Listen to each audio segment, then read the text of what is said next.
Hello! Welcome back!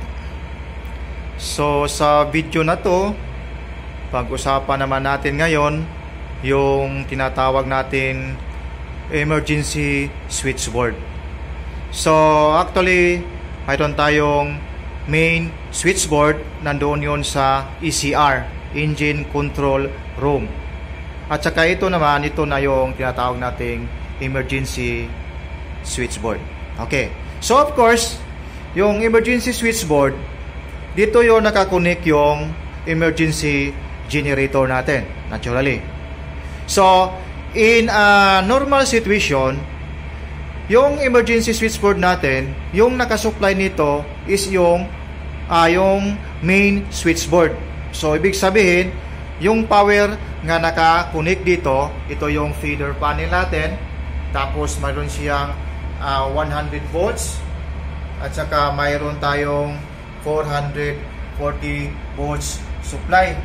So actually, ito lang ang mga voltahe natin dito sa barko, 100 volts at saka 440 volts.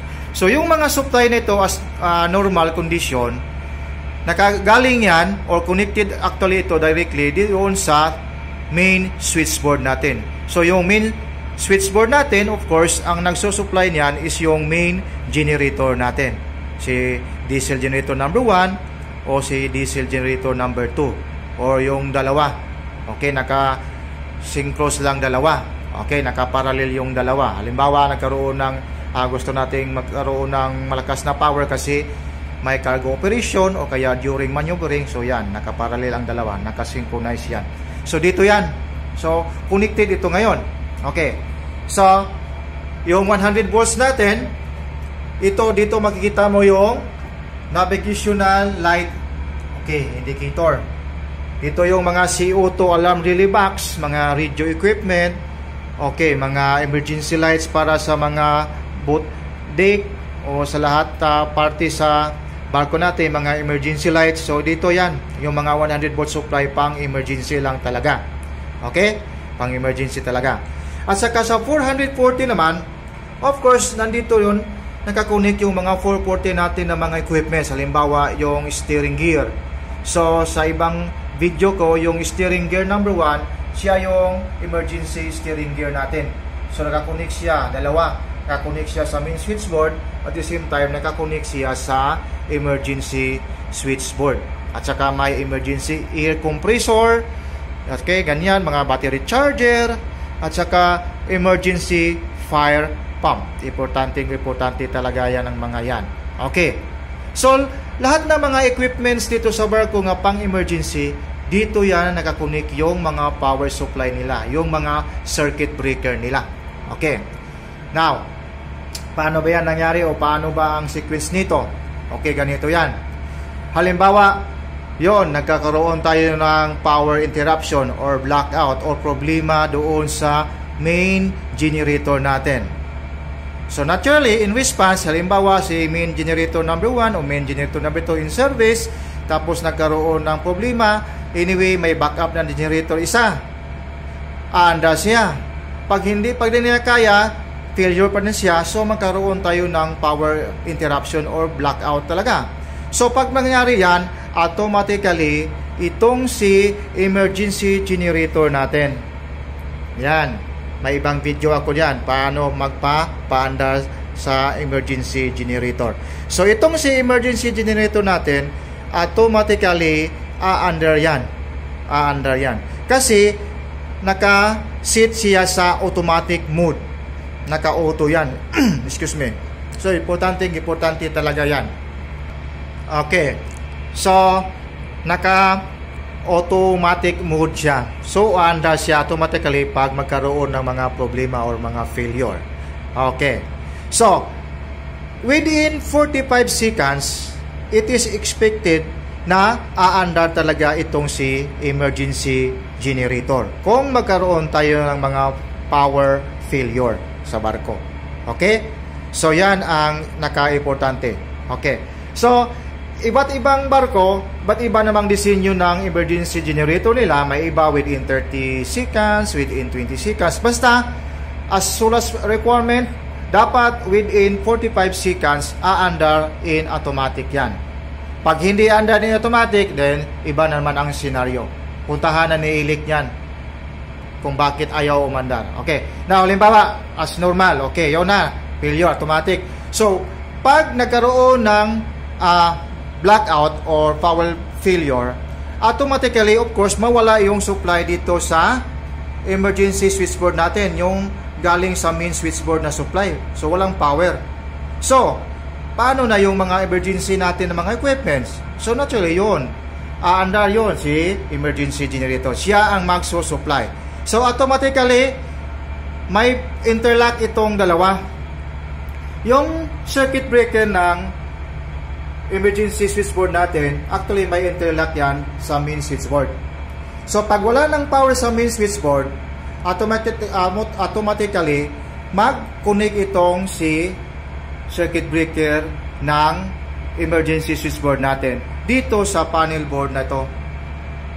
Para pag andar ng emergency generator natin, nakasupply na siya, di ba? Kasi wala na itong supply galing sa main switchboard. So ganyan yan siya. Okay? So of course, limited lang. So ano yung mga circuit breaker dito? Ano yung mga equipment na nakakonik sa emergency switchboard? Yun lang ang susupplyan ni emergency generator. Of course, maliit lang si emergency generator. Hindi niya kayang supplyan lahat ng mga load doon dito sa barko. So, yun lang ang nakakonik dito. Yun lang ang susupplyan niya.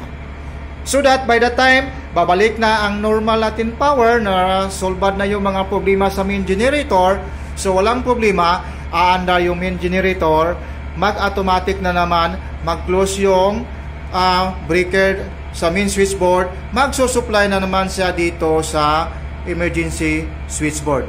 Ngayon, anong nangyari? Anong nangyari sa breaker na naman sa circuit breaker naman sa emergency switchboard? So walang problema yan. Kahit pa hindi mo na napatay pa si emergency generator, okay lang yan. Okay lang yan. Basta pagbalik ng normal power natin, restoration sa klaseng main switchboard na ito, sa emergency switchboard rather na ito, walang problema kahit nakaandar pa yung main generator natin. Kasi sa ibang barko, iba't iba ding disenyo nila pagdating sa ganyang posisyon. May sarili silang air circuit breaker doon. Dapat hiwalay talaga. O dito sa atin, may electrical interlock lang ito. Dalawa. Okay? Electrical, automatic lang yan. So, kahit naka-on pa yung circuit breaker natin ngayon, yan, posisyon, naka-on man yan. Pero, automatic na pagpasok sa main switchboard natin na supply dito, walang problema nga naka-on yan. May automatic din na interlock yan. Okay? So, nabitawan na yan sa emergency na switchboard natin na breaker. Okay. So, pagbalik sa normal na power supply, ito na yon. Siya na magsusupply dito. Siya na magsusupply diyan. Okay? So, ganyan lang. Ganyan yan siya ang mangyari. Okay. So, minsan malilito tayo kasi sa ibang barko, actually, mga malalaki na ang mga emergency switchboard nila eh. Okay? Tapos may mga malalaki na din na mga air circuit breaker ang ginagamit. Ito sa atin, maliliit lang ito. So, ganito lang kasimple siya para hindi tayo masyadong malilito. Okay? So, ganyan lang yan. Okay. So, basta balikan ko, pagka maroon ng power interruption, ma-disconnect yung supply galing sa main switchboard papunta dito. So, in response, si emergency generator tatakbo. Pag tatakbo ni emergency generator, siya na naman ang magsusupply ng power dito sa lahat ng mga emergency equipment natin sa barko. Pagbalik naman, pag-restore naman sa normal na power, andar na lahat yung mga, gagana na yung mga main generator natin, walang problema, pwede ipasok agad dito, tapos dito si main breaker natin sa emergency generator, okay na yan, naka-disconnect na yan. Okay? So, nag-aandar pa, of course, yung emergency generator natin. So, ang gagawin mo lang, ang gagawin ni Ilik, pupunta si Ilik dito sa emergency room, at saka pipindutin ni Elec yung stop. So yun lang ang gagawin. Pipindutin ang stop sa control panel ng emergency generator para of course paparahin yung emergency generator natin. So ganyan siya ka simple. Okay?